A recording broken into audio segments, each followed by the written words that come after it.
yun lang naman ang ano niya, ang kanyang damit. Sabi niya ipadala daw yung maleta niya na nasa akin. So ipadala yon.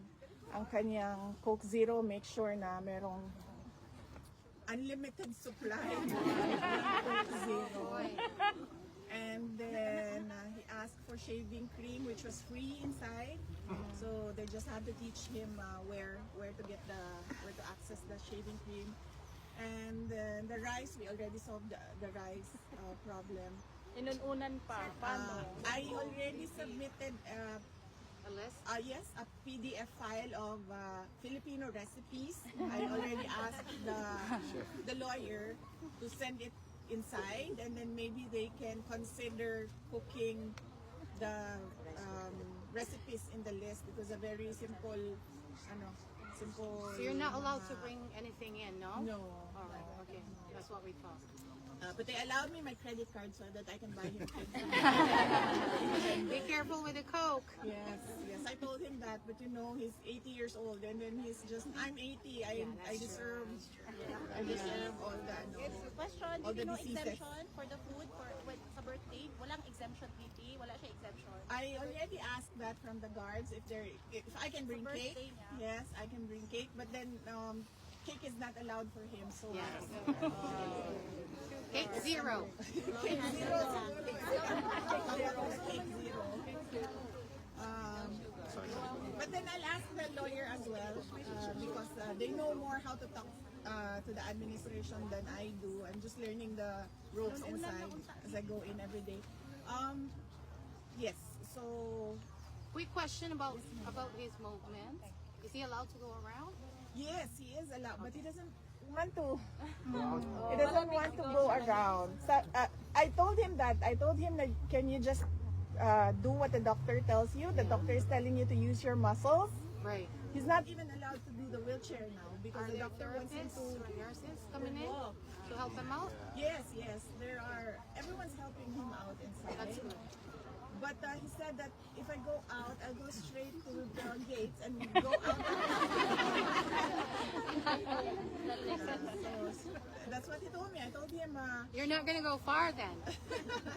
I told him to avail of your rights to go outside and walk. And then he said, no, I don't want to do that because I will walk to the gate.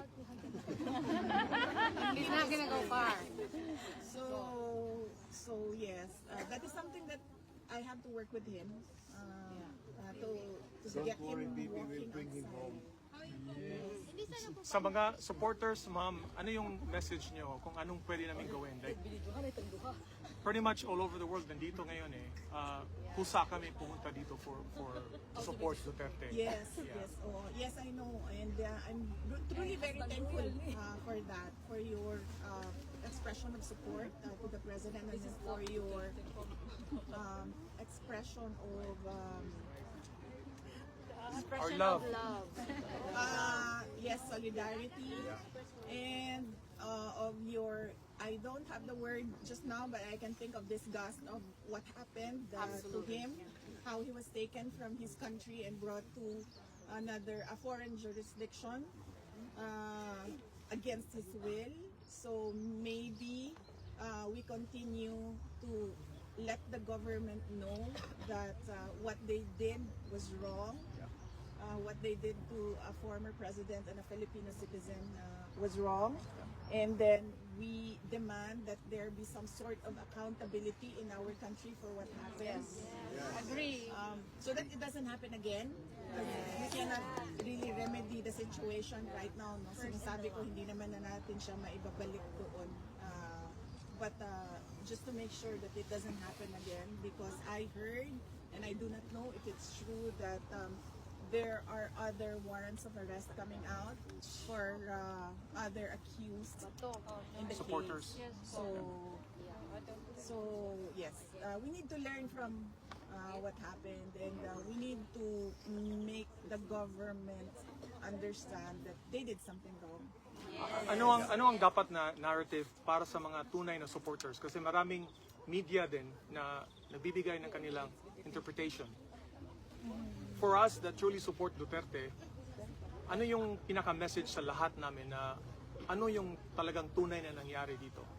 Ang tunay na nangyari dito, I already consulted a lawyer, no?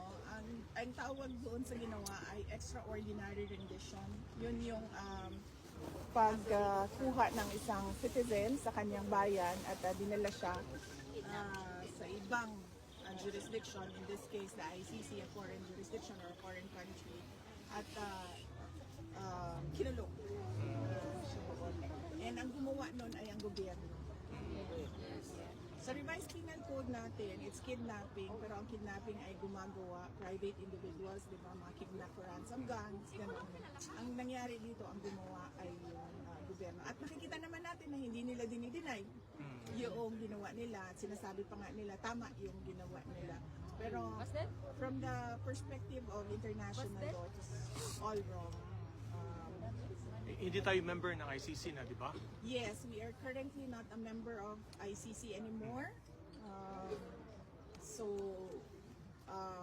there was no obligation to cooperate. Apart from that,